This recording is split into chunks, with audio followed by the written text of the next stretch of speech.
시청자 여러분 안녕하십니까? VOA 뉴스투데이 시작합니다. 미국 정부는 북한과 러시아가 서로 무기를 주고받으며 안보리 결의를 위반하고 있다고 지적했습니다. 북한이 추가 도발을 자제하고 외교에 복귀해야 한다고 강조했습니다. 함지아 기자가 보도합니다. 미국 국무부가 블라디미르 푸틴 러시아 대통령과 최선희 외무상의 면담에 대해 북러 무기 협력 문제를 거론하며 비판했습니다. 매튜 밀러 국무부 대변인은 17일 정례 브리핑에서 관련 질문에 북러 무기 협력은 다수의 유엔 안보리 결의를 위반한 것이라고 지적했습니다. We've seen, in addition to that, we've seen Russia providing weapons to North Korea, and we've seen North Korea providing weapons to Russia. We've seen Russia taking actions in violation of multiple United Nations Security Council resolutions, including ones that it itself supported.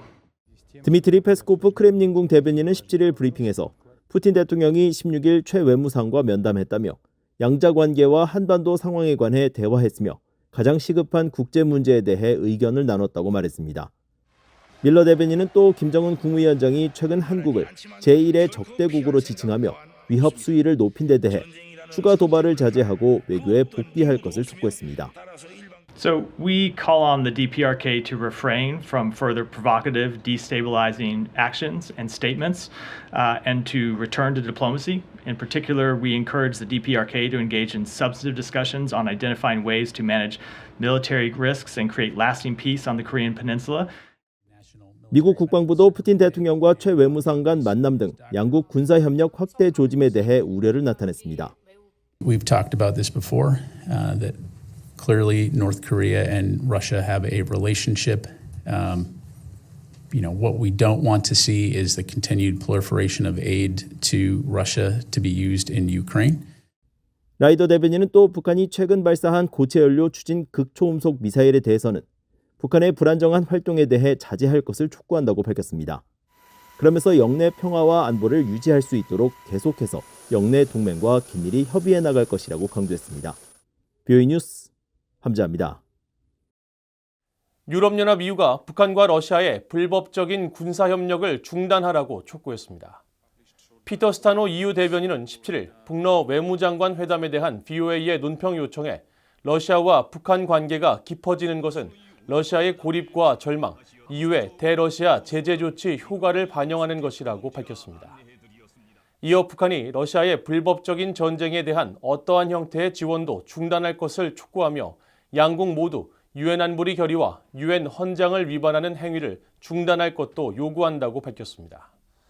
그러면서 EU는 북러 협력이 유럽과 한반도, 인도태평양 지역과 전 세계 안보에 미칠 영향에 대해 깊이 우려한다고 덧붙였습니다. 앞서 최선희 북한 외무상과 세르게이 라브로프 러시아 외무장관은 16일 러시아 모스크바에서 회담을 갖고 양국 간 협력 강화와 한반도 안보 문제를 논의했습니다. 미국 국무부 고위관리가 북한과 러시아의 무기 거래 등 군사협력 강화에 우려를 표했습니다. 가용한 모든 도구를 동원해 대응할 것이라고 밝혔습니다. 이조은 기자가 보도합니다. 엘리엇 강 미국 국무부 국제안보 및 비확산 담당 차관보는 17일 하원 외교위원회 청원에 출석해 북한과 러시아 간 군사협력이 강화되고 있다고 우려했습니다. We are also concerned with Russia. As Russia's illegal war in Ukraine continues, we are tackling Russia's growing ties with the DPRK. 강 차관보는 미국 정부가 제재 등을 통해 북러 무기 거래에 연루된 네트워크 차단을 위해 노력하고 있다고 말했습니다. 국무부는 지난 11일 북한 탄도미사일의 러시아 이전과 실험에 관여한 러시아 기업 3국가 개인 1명에 대해 제재를 단행한 바 있습니다. 강 차관보는 러시아가 무기 제공한 북한에 무엇을 줄지 예의주시하고 있다고 말했습니다. And we are vigilant about what Russia may be providing to the DPRK in exchange. After all, nothing is free. Everything has to be paid for. 강 차관보는 이날 청원회에 앞서 제출한 서면 보고에서도 불법적인 우크라이나 전쟁을 지원하기 위해 러시아가 대북 의존도를 높이는 데 대해 우려하고 있다고 밝혔습니다. 이어 러시아가 북한에 제공할 대가를 예의주시하고 있다면서 우리는 가용한 모든 도구를 사용해 이런 거래를 방해하고 지연하며 축소하기 위해 계속 노력할 것이라고 말했습니다. 강창한 보의 이 같은 발언은 북한이 우크라이나 전쟁을 지원하기 위해 러시아의 탄도미사일과 포탄 등 군수 물자를 제공하는 대가로 무기와 핵심 기술 등 군사적 지원을 받을 수 있다는 관측이 제기되는 가운데 나왔습니다. 한편 인도태평양 신흥 기술을 주제로 열린 이날 청문회에선 인도태평양 영내 적국들의 위협에 대응하기 위한 동맹 및 파트너와의 협력 중요성이 거듭 강조됐습니다.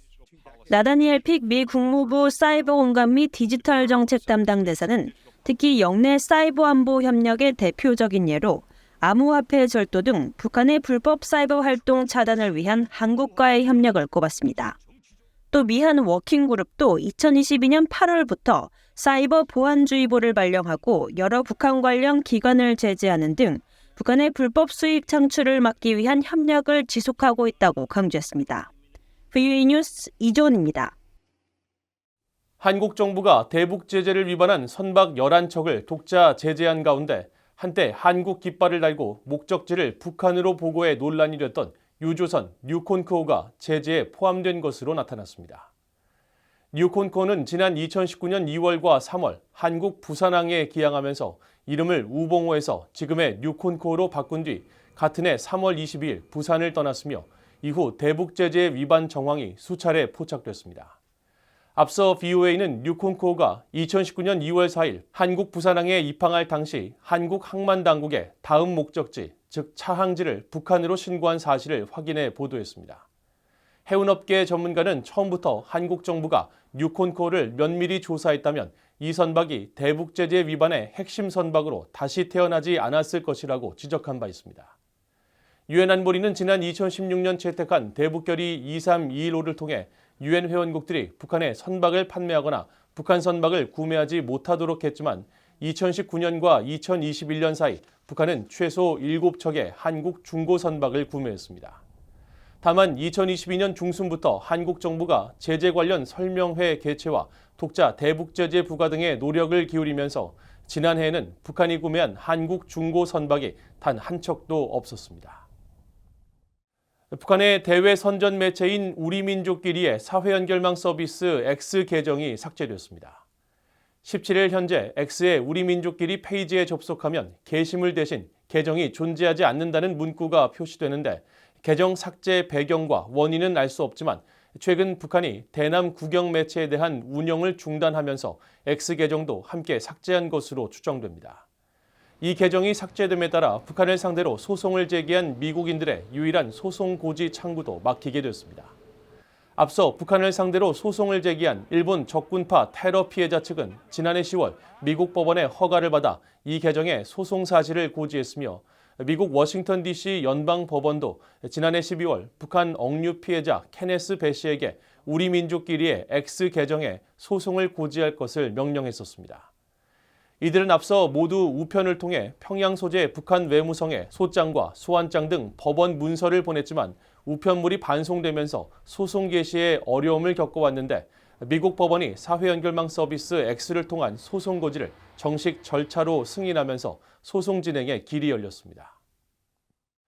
국제 기독교 선교단체 오픈도어스가 북한을 조사 대상 50개국 가운데 기독교 박해가 가장 극심한 국가로 꼽았습니다. 오픈도어스는 17일 공개한 2024년 세계 기독교 감시 목록 보고서에서 북한 내 40만 명의 기독교인들은 신앙생활이 적발될 경우 노동 수용소로 보내지거나 현장에서 즉결 처형된다면서 이같이 밝혔습니다. 헨리에타 블리스 오픈도어즈 영국 대표는 이날 VOA에 북한 내 기독교인들은 완전한 공포 속에 살고 있다면서 이들이 다른 박해국 기독교인들보다 훨씬 위험한 상황에 놓여 있다고 우려했습니다. 그러면서 약 7만 명의 기독교인이 북한 정치범 수용소에 수감돼 갖은 고문과 피해를 당하고 있는 것으로 추산했습니다. 북한은 이 단체가 해당 보고서를 발간하기 시작한 2001년 이래 지난 2022년을 제외하고는 줄곧 최악의 기독교 박해국으로 꼽혔습니다. 이상으로 VOA 뉴스투데이를 모두 마칩니다. 시청해주신 여러분 고맙습니다.